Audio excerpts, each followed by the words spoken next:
think most HSPs have had that experience of overcompensating to fit in, to denying our needs, to not even being in touch with ourselves. That's such a common thing. And I think a lot of it can have to do with, inherently feeling different, knowing that we're feeling things more deeply than other people around us.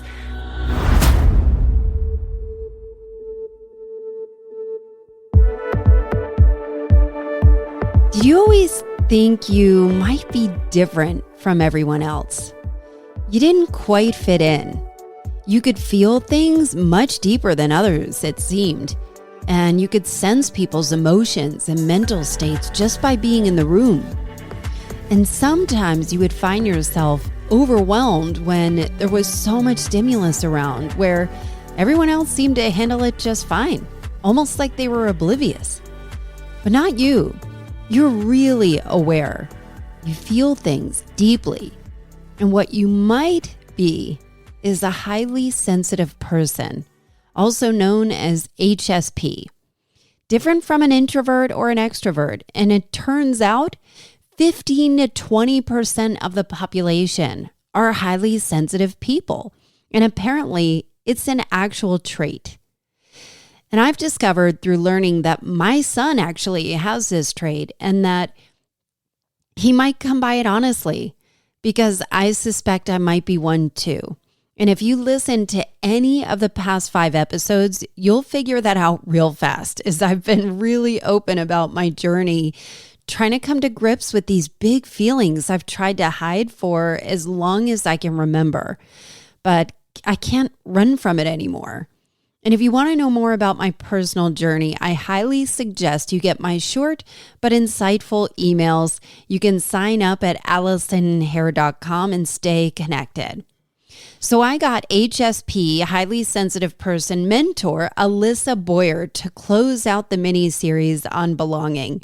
She's a writer, a community builder, a mentor, a podcaster, and is prolific in supporting HSPs to really thrive in the world.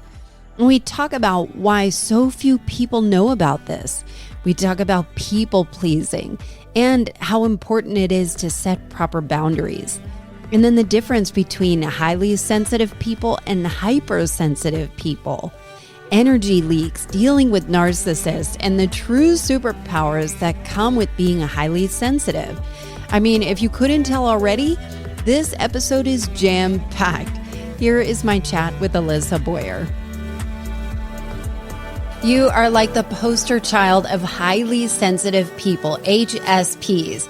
And right out of the gate, I have to ask you, how many people do you think are HSPs, highly sensitive people, but have no idea that it even exists? Ooh, because I was going to say 15 to 20% of the population is highly sensitive, but the amount of those people that don't know about it, honestly, I would guess, this is a full-on guess, probably 70% of people don't know. I think it's wildly undiscovered by a lot of people.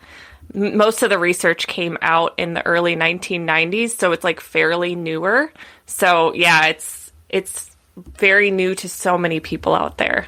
So how would you define, first of all, I want to say that HSP is not a disability. It's not like ADHD. It is a trait.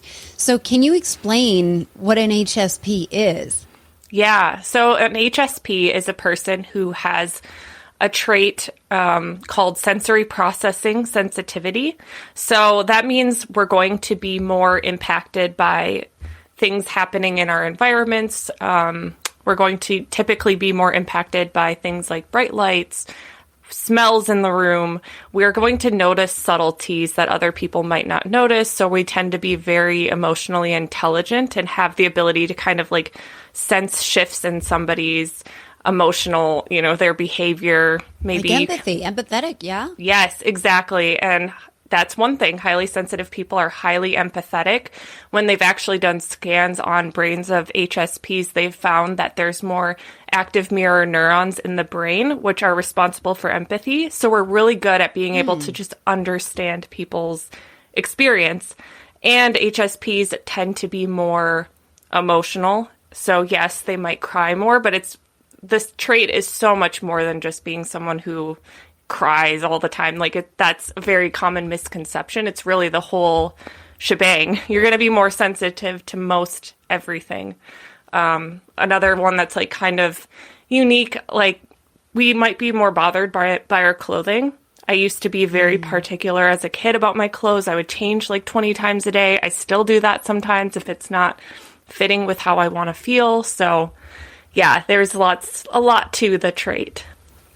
It's so interesting because my son, I have a son who is 8, and my son would come home and he would, depending on if he was kind of included or not, would come home and just be completely deflated. And we saw he was so emotional.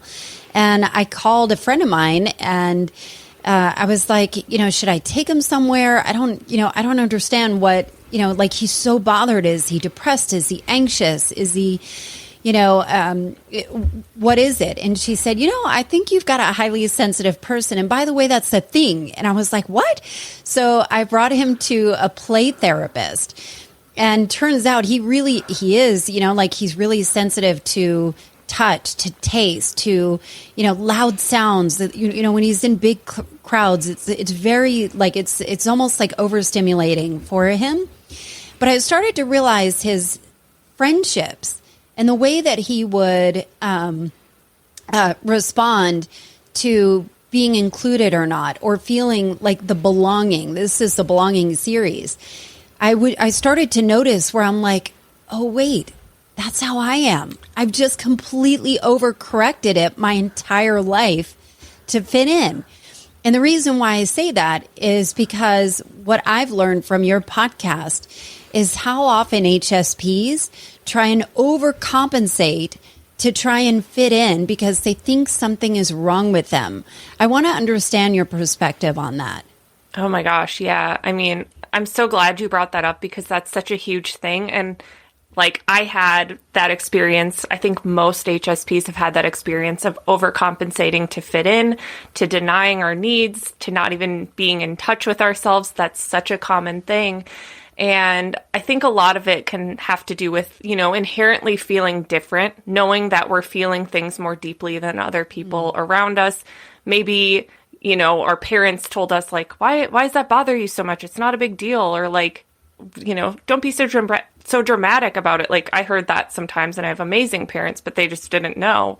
Yes. And so you start to kind of internalize these things and feel like you're different. And of course we don't want to feel like we don't fit in. Othered, right. Yeah, exactly. And so we do these things to like morph and adapt. And, to an extent, it's important to be able to feel like you can be part of the group and things like that. But a lot of HSPs will abandon themselves. And for me, like this showed up a lot with like overachieving, especially as in my early 20s. I've always been a very driven person. I have always been very passionate and wanted to do a lot of things, which is great. And I would see these people around me, like in my first corporate job, for instance, see these people around me that could just like work these long, crazy hours and like they were completely fine. And I would try to push myself to that same level, trying to like fit in and like do what I needed to do to like climb the corporate ladder. But I ended up burning out because I am so sensitive. My nervous system cannot handle being on going 100% like all the time. So it can show up in so many different ways, but I actually find a lot of HSPs too will like burn themselves out trying to be like the non-HSPs around them. What was it like when you discovered that you had this trait? Oh my gosh. I mean, it was like I felt so understood for the first time in my life. Like it was the first time. How did it happen? How did you discover?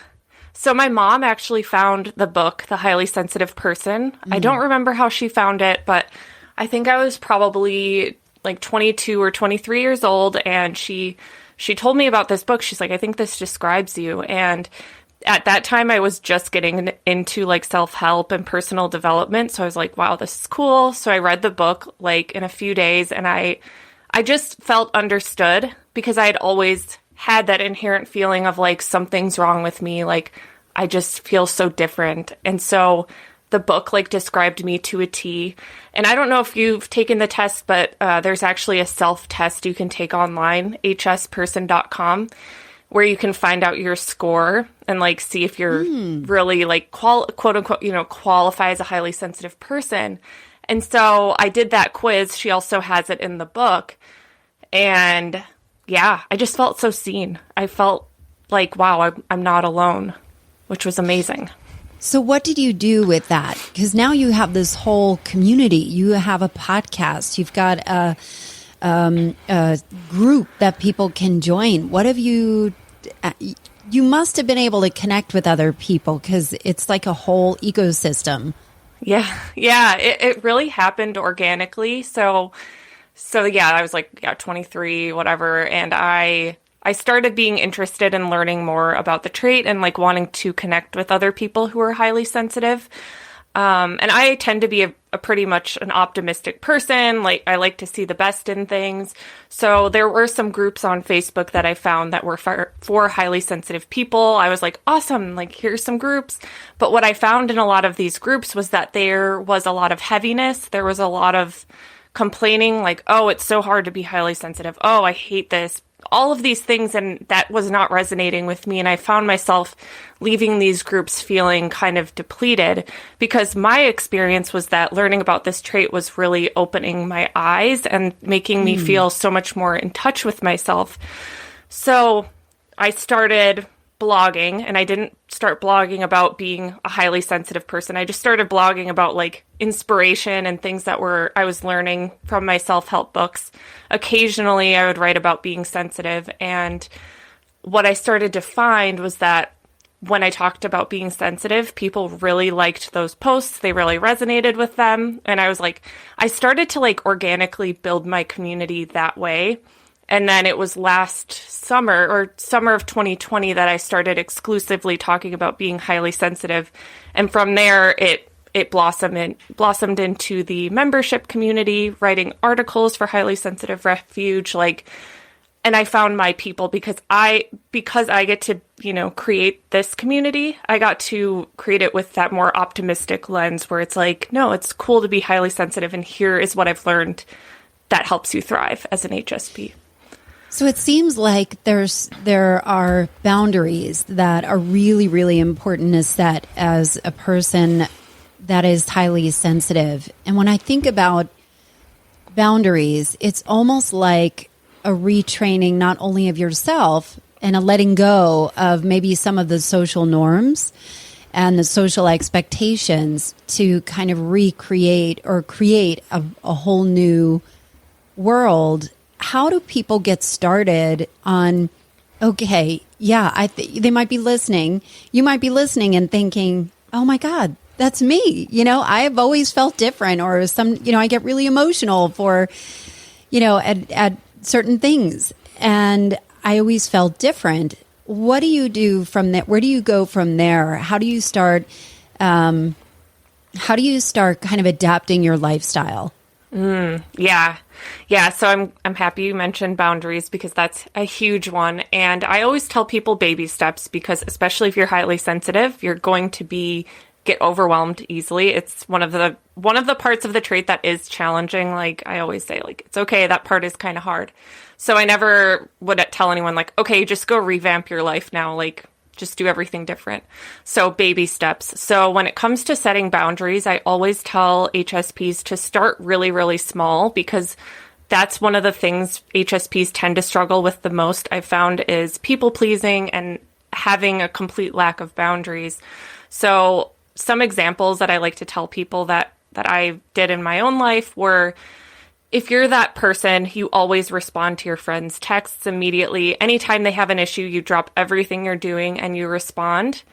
Like, start making it a practice to not pick up your phone right away, or have a time frame within, like, where you will pick up your phone during, 12 and 1, but other than that, you're going to be working, and like, start communicating these things like, hey, I'm not able to talk right now, but I can call you in 2 hours. Things like that, where it's like small, it's not like a huge scary thing, but you start getting into the energy of what it's like to advocate for yourself and be okay with communicating that.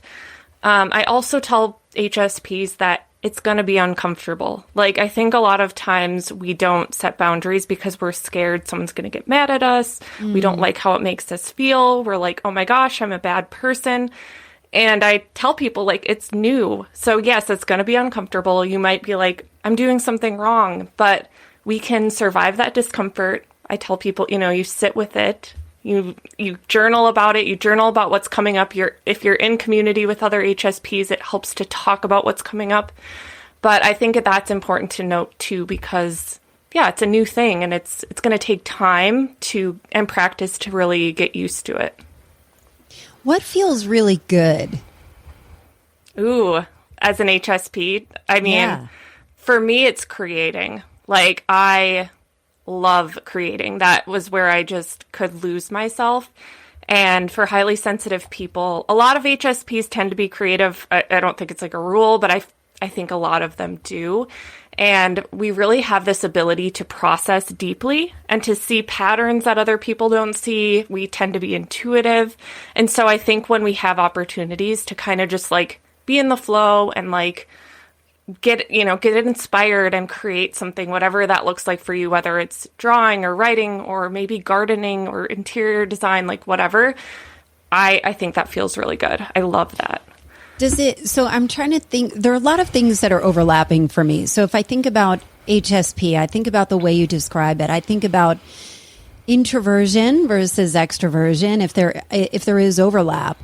And also, like, even on the opposite end of the spectrum of, are a lot of HSPs people that are into more metaphysical things or, have psychic abilities of some sort? I'd be curious to get your thoughts on that or your experience on it.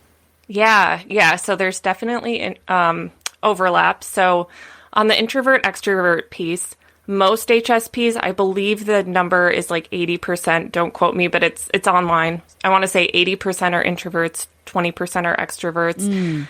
I've heard from many extroverted HSPs that it can be a challenge sometimes because even though you're an extrovert, you still have that need for time alone and time to recharge as an HSP because it's like an ambivert, right? Totally. It's totally that. And a lot of extroverted HSPs will totally resonate with like being an ambivert, and then they learn about this. They're like, oh, that's even more me. So yeah, so that's an interesting balance. And then on the metaphysical piece and like the psychic ability, yes, definitely see a correlation there. I think Dr. Elaine Aron talks about this in her book, but it's really about how many HSPs tend to be very spiritual people.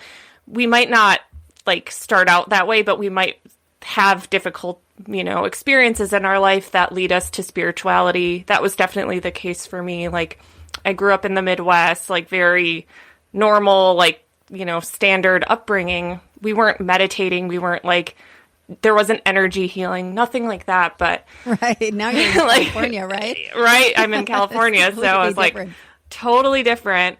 And I went through, challenging digestive issues that really rocked my world. And I ended up getting into spirituality, and it's like, it changed my life. And so I just find so many other HSPs tend to get to that place. And I think there's several things to it. We tend to be deep thinkers. We tend to be introspective. And if you're that type of person, you're probably going to be interested in life's bigger questions and, what's the meaning? And yeah, we just tend to notice a lot. So we will be more intuitive. A lot of times HSPs don't know how to tap into their intuition at the beginning because there's usually like a lack of self-trust, just because kind of what we were speaking about in the beginning, where people will change to fit in.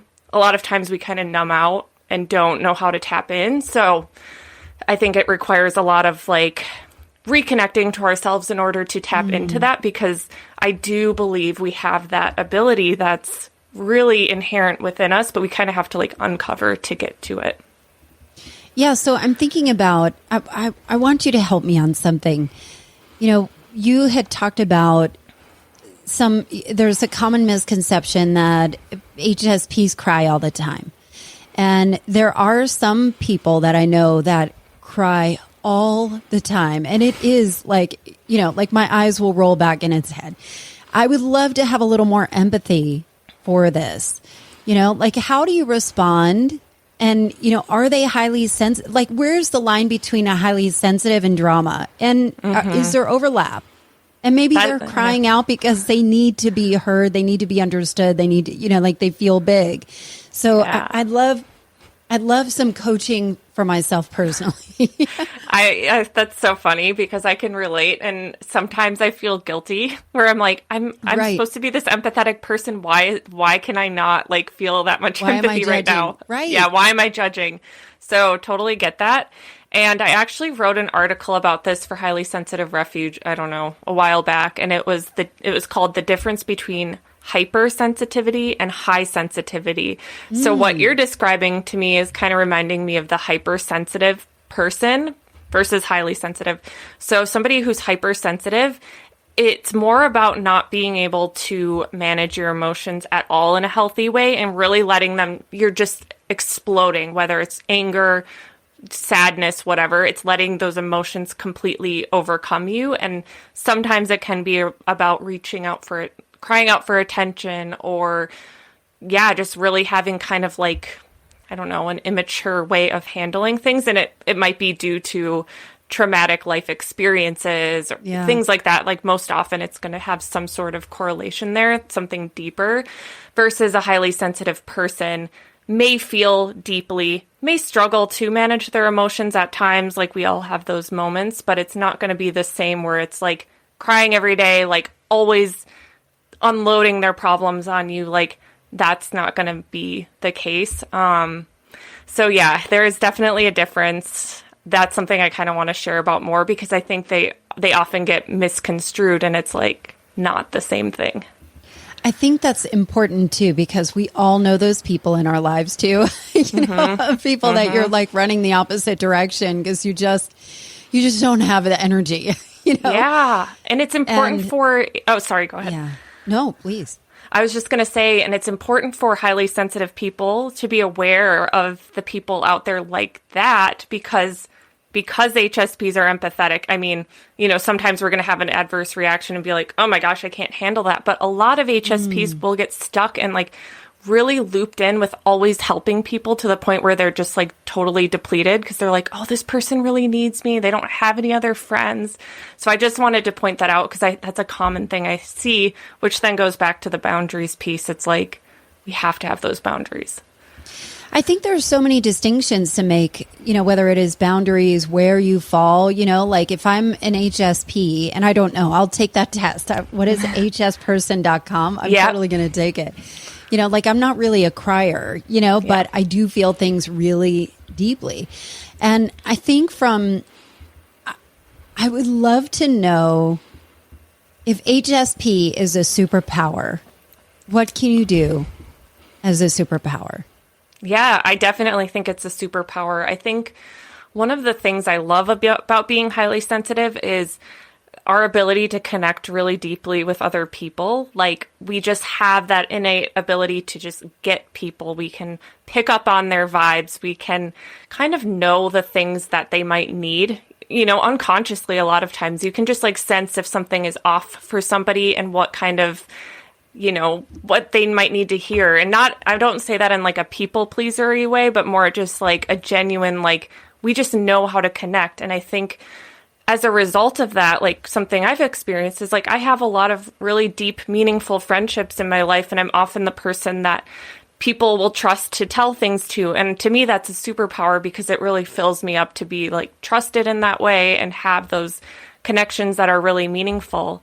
And the other thing I really love about it is the intuitive piece, like we were talking about. Just, I think that ability to tap in deeply to ourselves and to the world around us is really cool because it gives us a more rich experience of life. Like, if you're highly sensitive, you can't ignore how you're feeling. You can't just you can try to numb out, but it's not going to work for long because our bodies are sensitive. Your body's going to let you know, like, hey, I need you to pay attention to me. And so we tend to need to take better care of ourselves. And I think that's actually great because we get to know ourselves really well and have this deep sense of self-awareness, which, allows us to just have that more that deeper connection with ourselves.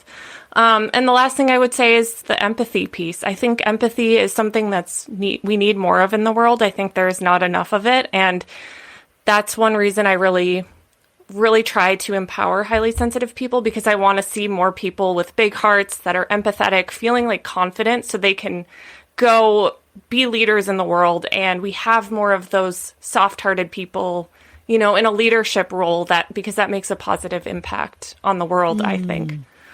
I love that. And I think you can also feel things before other people can. You can sense things.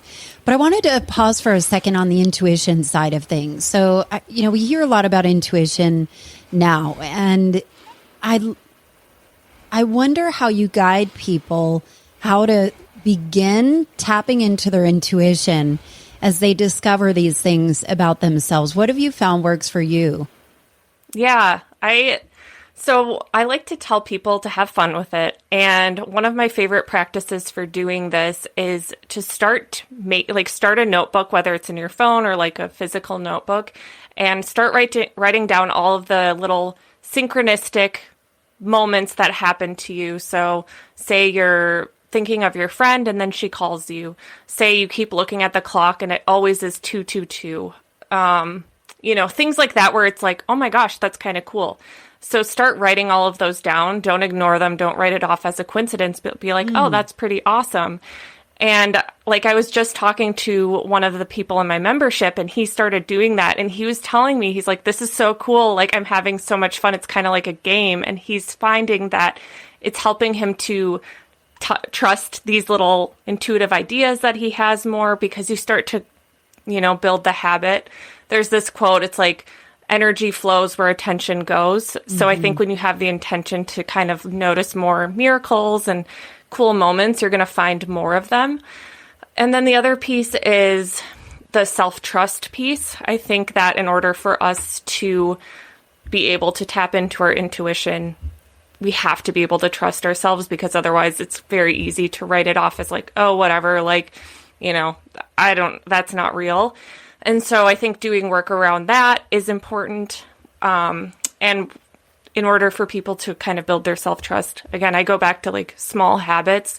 So it's just like keeping your word to yourself, making your bed every day if you say you're going to do it, like drinking, if you say you're going to drink 2 bottles of water a day, actually do it. And that might sound silly, but it's really reinforcing that you can trust yourself and you have your own back. And so I think it kind of goes hand in hand in a funny way. So those are my tips. One thing, I love that. I think they're practical advice that you can easily implement. And one thing, I was listening to your podcast about energy leaks. And, one of the advice was to clean up like your desk. So I've got this pile of stuff that I've committed to cleaning up today. But can you give us a sense of energy leaks and ways to kind of help clear the palette so that you can access your intuition and feel more confident to be able to accomplish these things? Yeah, that's such an important one. Yeah, so to me, energy leaks are just things that leak out your energy that a lot of times we don't even realize are taking up space. So like you said, the clutter on the desk, like I'm looking at mine and it's the same way, or it's the dishes that are in the sink for a little bit too long, or it's that package you need to mail that you keep putting off. Like, these are things that we might think are small and it's like, whatever, it's not that big of a deal, but it's kind of like, it's just something that's kind of hanging over you all of the time that can really be taking energy away from you and you don't even realize it. So yeah, as you can tell, I'm big on the practical tips, because I have found for myself as an HSP that just those simple shifts really kind of close the gap for me and help me feel just more clear and more simple and grounded. I think those are the main feelings that I try to achieve. I think a lot of times HSPs, we can kind of be stuck in our heads a lot. We can kind of be feeling very frazzled and flustered more easily. So I think the goal is often to get us back more to the ground, to feel more rooted and calm. And so just clearing off those little things on your list that might not seem like a big deal. Like, I would encourage your listeners, like, if there's, those things, like, do those things and just see the shift you start to feel. And, I think we just make a big deal out of things like, oh, I don't want to do this. Just do the dang thing. Like, you're going to feel better. So that helps a lot. I'm looking off to the side to a giant pile of laundry that's been there all week long. It just doesn't go away. I hear that. I hear that. So what do you know that you wish other people could know? Ooh, that's a good question. Something I've learned is that, and this is related to all of this, is the things that are like super hard that happen to you that just seem like they're the worst ever. Like, there's literally always a nugget in it. And the things that are annoying to you, like, there's always an opportunity for growth in every single thing. And once I learned that, it was a total game changer for me in how I viewed my life, because there's so many opportunities. There's so many things that can be triggering or frustrating. And I think when we kind of see that as like something that's like, it's out to get us, like, ugh, the world is so hard, people just don't get me, when we can instead see those as opportunities for growth and to kind of shine the light back to us and see how we can do our part and, do what we can to make ourselves feel better in the moment. Like, there's just so much growth available. So that's been like a life hack for me.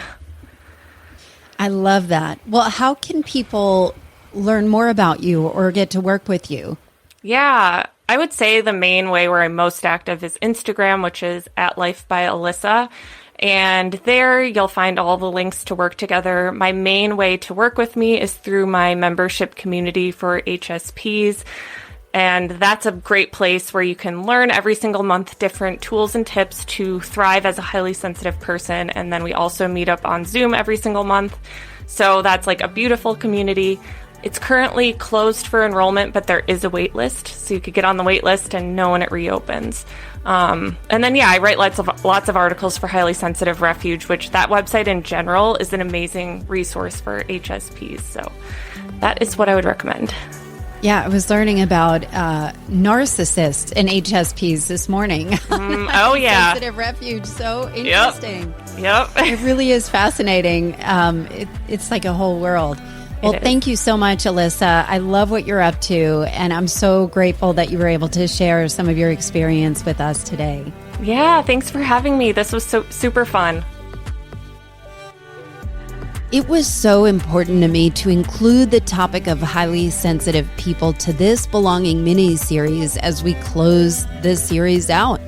I mean, I was roughly today years old when I realized it was an actual thing, and that there were ways not to always feel so raw and exposed and susceptible to being hurt and almost like an outcast.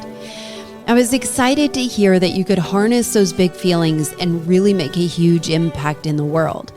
I suspect there are many of you that have always felt this way, but never had a language to know that it's not something wrong with you, but a superpower that can do so much good in the world. I also want to remind you that I am sharing my deeply personal journey on my weekly emails and my blog. So I hope you'll connect with me there by dropping me your email at allisonhair.com. I'm going to take the week off to celebrate Thanksgiving, but we'll be back with a new mini-series. Thanks for listening. Happy Thanksgiving, and I'll see you next time.